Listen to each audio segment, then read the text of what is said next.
Hey guys, this is Rama Siva from the Stuttering Mind, And this is Ramasun from the Stuttering Paradox. and hope you guys are having a wonderful day.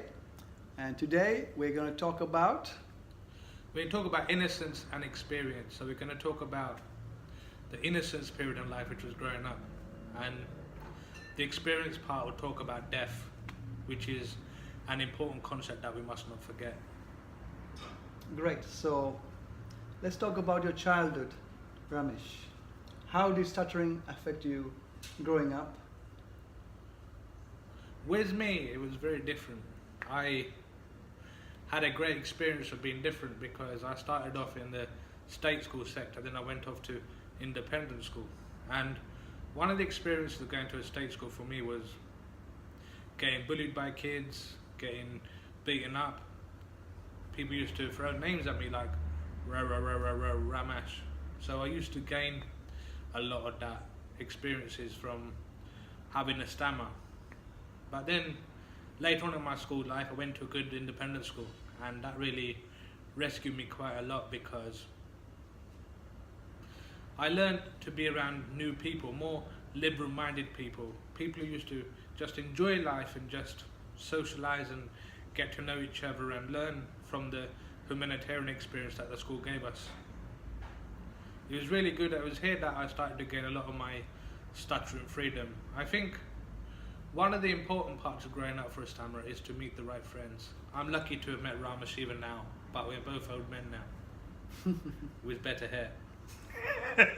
Indeed. Yeah, but in terms of us, it's been quite a journey, I think. But let's go back to that friends part. I think having friends is quite cool.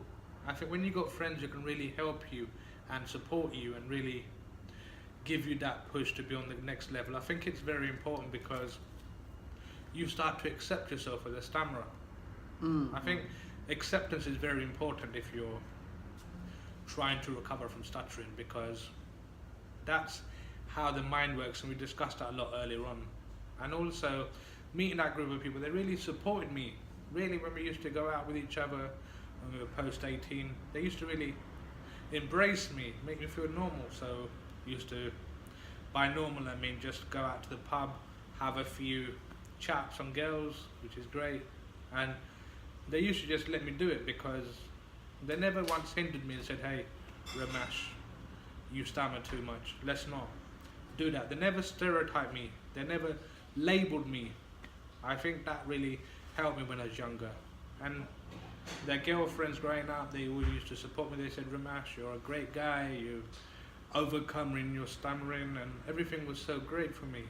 And I think this is a great part of youth. I think we should encourage people to make good friends and not worry about stammering. Unfortunately, schools have an issue where they label people as different, like having dyslexia, having stammering, or being blind or being deaf. It can be an issue. And I think when you're younger and you start feeling these labels, then you feel a lot more restrained. You feel like, am I really that person? I can never overcome this thing in my life. But this is one thing that I've learned from having great friends. When I was young, I had a great upbringing. My parents were supportive, and I had some great tutors when I was younger. But I think having great friends was great. I had people like Hardy Johau, I had Robert Sims, Robert McGee, Paul Sweeten, and these guys were really great for me, and they really meant that I enjoyed my life with them. We never held back, went on holidays, met the girls you wanted, enjoyed the alcohol obviously, and really enjoyed our youth. And as a stutterer, I think that is very important because I accepted myself a lot more earlier in life. These friends really made me, and I owe a lot to them now. Yes, I think from my perspective of stuttering, I had completely the opposite experience. I found it difficult to make real friends that I could be myself with.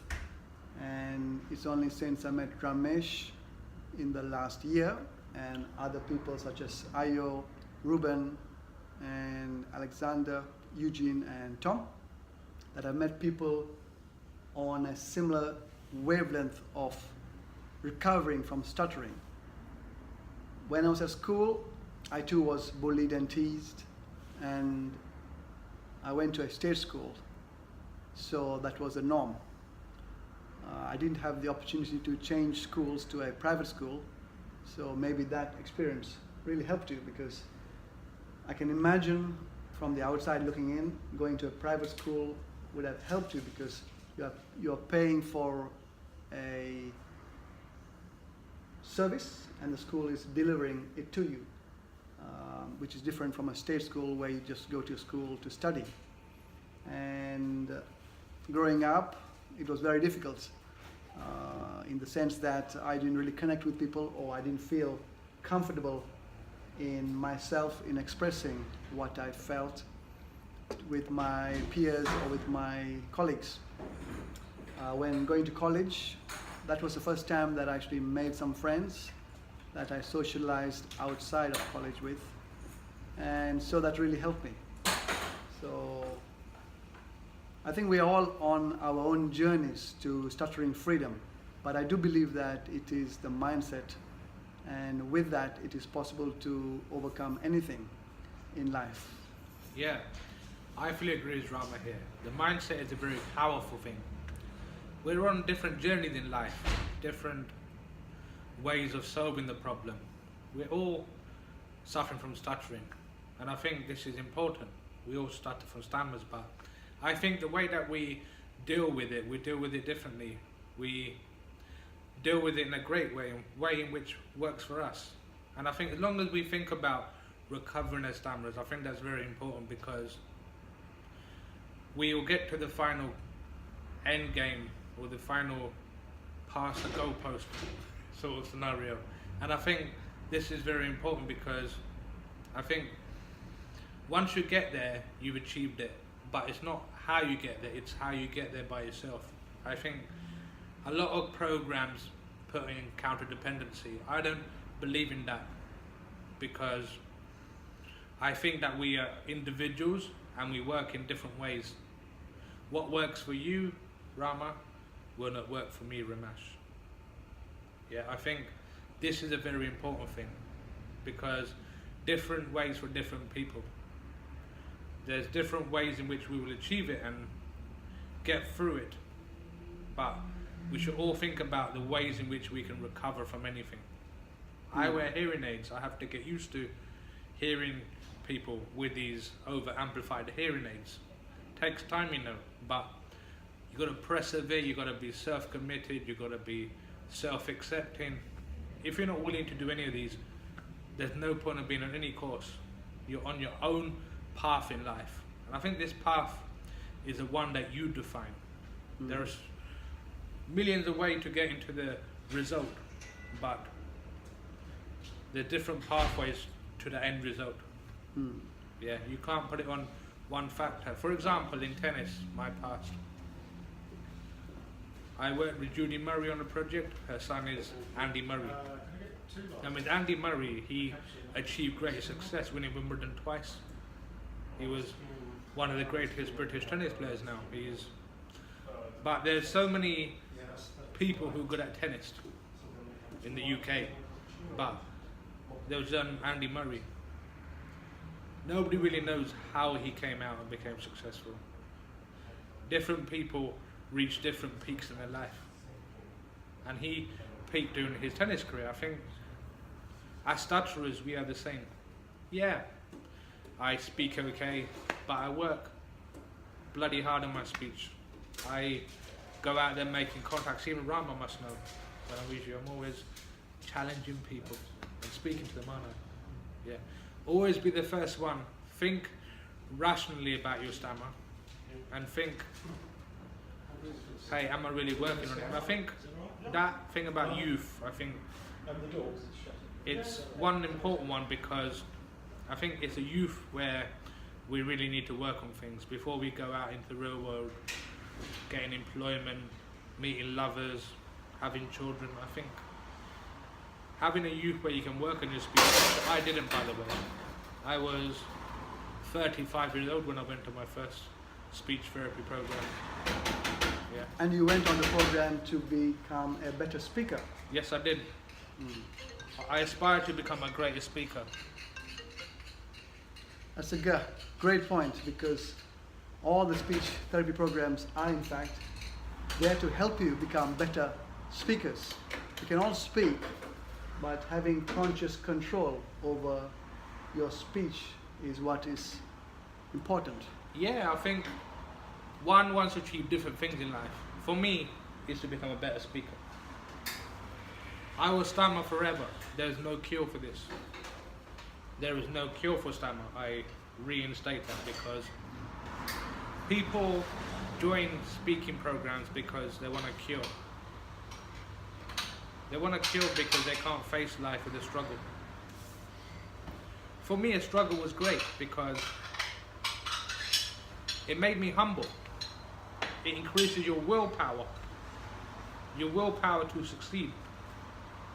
And if you have an obstacle, you want to succeed. You don't want to fall down, do you? And this is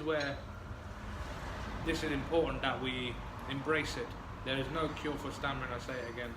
There is no cure for stammering, I say it again. I think I have to agree with the point of there being no cure for stammering.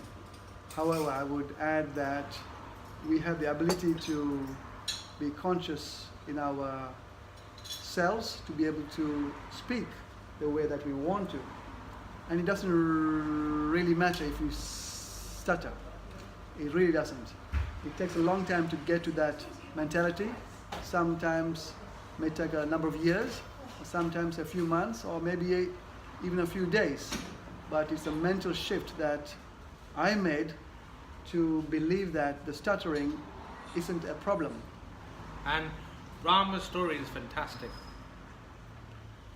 You tell them your last 5 years. Well, in the last 5 years, I've completely transformed myself from a person that didn't do anything much in life, was still holding back, wasn't really going out there, wasn't experiencing life. I have been on a program for many years, but I left that because it wasn't serving me. And what I did was I went to learn Spanish, then I went traveling, and in the process of traveling and meeting people, I met my wife. And she found that my stuttering was cute or quaint, and it wasn't a problem. So for me, that really built up my confidence, knowing that the stuttering isn't an issue for other people. So I had to learn to let it go. So now I'm really enjoying life. I'm doing what I love, which is to write and to make videos, to interview people.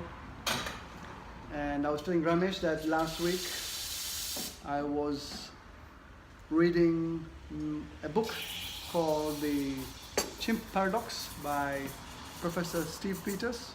It's a great book. I would recommend this. Very good book. I recommend it to you.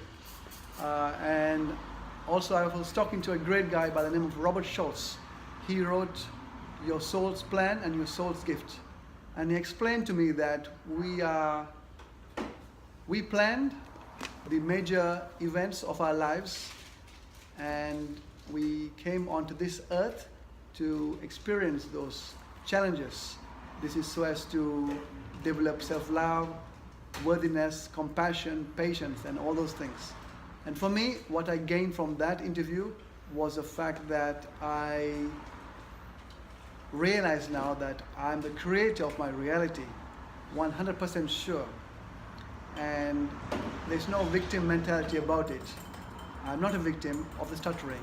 I believe that I created the stuttering in order to overcome it, to show people that it is possible, and to develop self-love, compassion, patience, worthiness, and all those virtues that many people go through life without.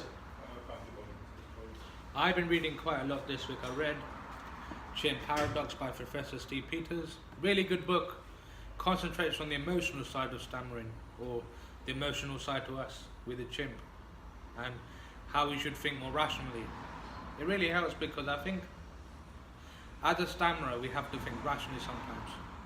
Stammering is out of our control in some way, but we have to keep on working on ourselves, keep on being rational about ourselves, not setting ourselves targets that are unbelievable. Keep on going forward, because if you wake up every day, which I was speaking to Rama about at lunch, we're a new person in the morning. We die during the night, and we become a new person when we wake up. And I think every day we have to continuously improve. Every day we have to build ourselves into becoming better at whatever we're doing. Also, I've been reading Susan Jeffers, her book, which is Feel the Fear and Do It Anyway. It talks about the fear of doing things, which for us as stammerers, it's about the fear of speaking. And I think the fear of doing something is something which is really great. Always push ahead. Never stop at the traffic lights when you've got this fear. Keep on doing it. Even if you feel you're going to block, just do it. There's nothing wrong with blocking. As long as you're working on yourself, you've got nothing to complain about. Just feel the fear and do it anyway. Or use a technique that you might have been taught on your speech therapy course, which I use there. And also, I've been reading a book by Mark Manson, The Subtle Art of Not Giving a Fuck. It's a very good book. It's a book which tells us that various things about life, that one should never worry about things, take more responsibility for issues. And this goes on to our next topic. It's in a book called The Obstacle Is a Way by Ryan Halliday. It's fantastic. Its last chapter is about mediating on your mortality. This is why we called the first part, the innocent part, where we talked about our childhood. Now we're talking about the experience side, which is our death. And death is an inevitable thing. We will never run away from this.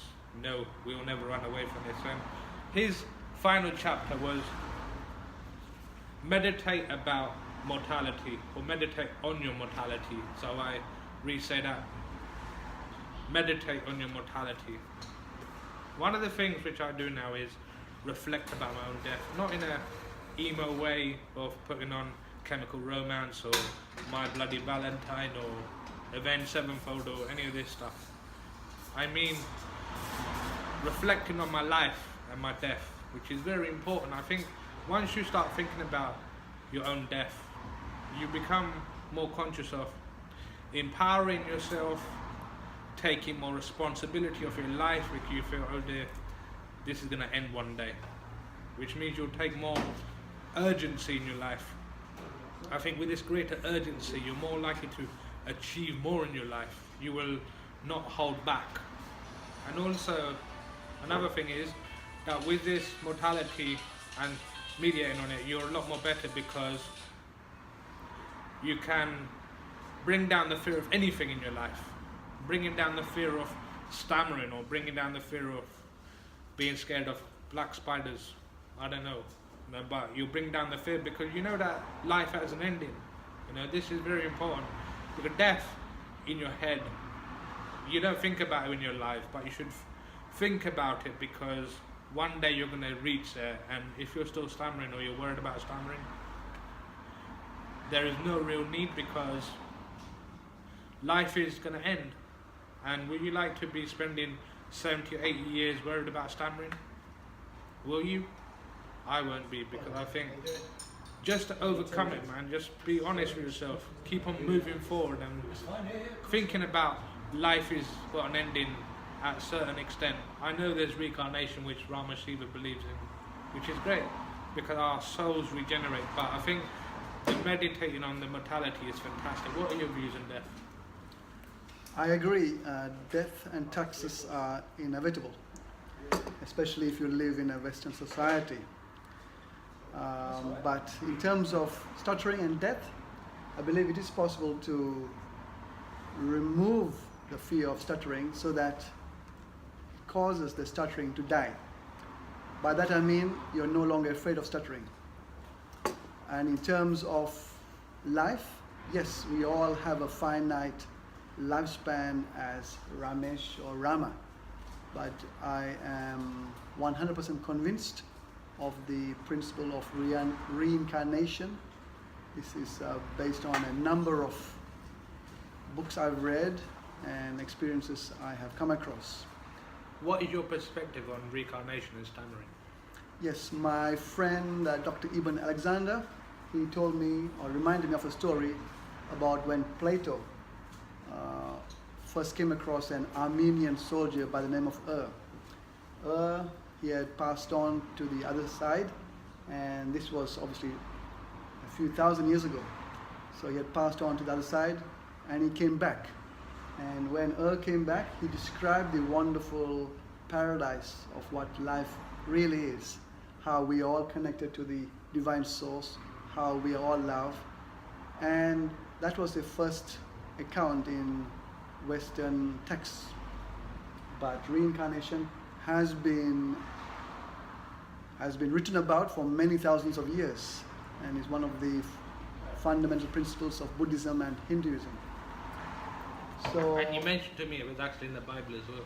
yes, I believe it was in the Bible, and many people have said online that it has been removed or edited for the purposes of people not realizing their own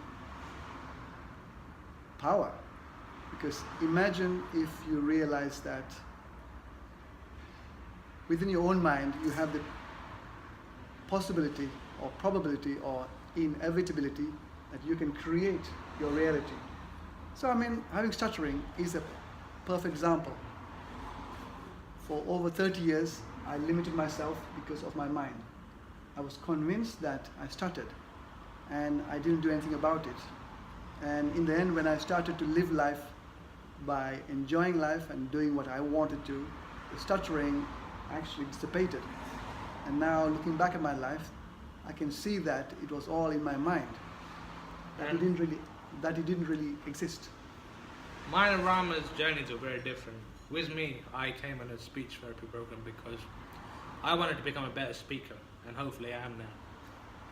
And I came because for me, stammer wasn't really an issue. I know that I can't solve this because with a stammer, it's something that happens spontaneously, where you can get it under control by all these techniques, but to me, when I was out of control, it was something which was spontaneous, so I thought... And now you're obviously in perfect control. Yeah. Without... I've worked hard, I'm committed, I am self-disciplined, I am self-determined, I am self-accepting, I am taking ownership. Yes. Once you take responsibility for your own life and your own stuttering, then your life is And you need limitless. a purpose in life, don't you, Ram? With your life coaching and stuff, you must... Every self-help book out there talks about responsibility. Why is that a great topic, Rama? I think once you realize that you're the creator of your own life, then you have so much immense power and you stop being a victim or playing the victim like I did. Meeting Ramesh was an interesting experience in that I saw someone who had a stutter, but did not let it affect his life the way that I did and the way that I believe many other stutterers do. I think as stutterers, our personality is to hide away from problems, to hide away from ourselves. And this becomes an issue which becomes part of your mentality. Then you start to naturally hold back. Yes, perfect. It's been a great time speaking to you guys today. I hope you enjoy my hair and enjoy our discussions with Rama Shiva. So Rama, I'll let you close. Indeed, I love your hair, Ramesh. He goes to a hairdresser once a week. I go to a hairdresser once in 2 months. So if you love hearing from myself and Ramesh, please click on like or subscribe and share this on your social media channels. Thank you so much for watching and hope you have a wonderful rest of the day. And you have a great week, guys. It'll be another 3 weeks before me and Rama make another video because Rama's going away on a holiday. So, cheers guys, bye. thank you, Ramesh, so much. Bye for now.